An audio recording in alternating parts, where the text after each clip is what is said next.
My name is Whitney Wall, and I will be doing an artistic critique on someone else's work. This is a piece made in 2024 by Christina Paskett for the Structure with a Skin module. The first thing I notice when looking at this piece is the way it has been photographed. The artist has chosen to photograph their work from above. This has created an increased sense of depth and adds interest to the form.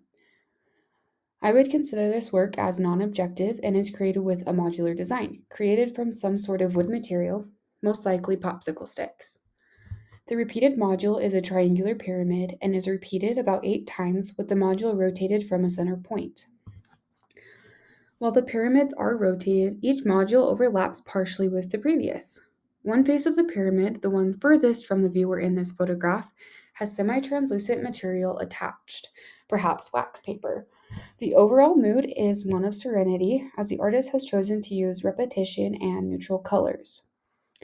Based on the modular design, I can assume the artist built the triangular pyramids and then arranged them together as a whole form. However, from the angle at which the work was documented, I cannot be certain each module is the same size.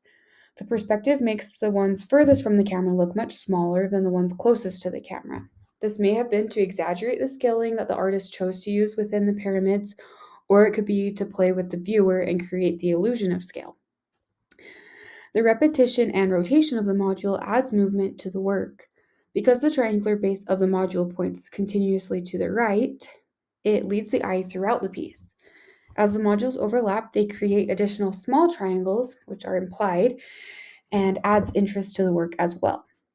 While I would consider this piece non-objective, it does call to mind natural forms. To me, the arrangement of the modules reminds me of a seashell, specifically the spiral of a conch. The wooden triangular pyramids serve as an exoskeleton, or the ridges that you would find on shells, and the wax paper fills in like the cream coloring you commonly see. These, paired with the cooler tone of the background the work has been photographed against, gives me, as the viewer, a calm ocean scene, um, reiterating the mood of serenity as mentioned before. The movement achieved also calls to mind the twirling of a dress or the movement of a dancer. While the structure with the skin was specifically created for this class, I believe the artist put a lot of time and intention into the piece. Initially, all I saw was a non objective form, so I appreciate that within the movement and arrangement of the modules, the form became more abstract than a non objective, even if that is not what the artist intended. I find this piece successful as art. First, as it fulfills the outlined requirements for the project, and second, because the artist has utilized several different elements and principles of design to create a unified piece, which have been discussed previously. This work has communicated feelings of serenity both in its arrangement and documentation. I'm glad I was able to review Christina's work and therefore better appreciate the art that she has created.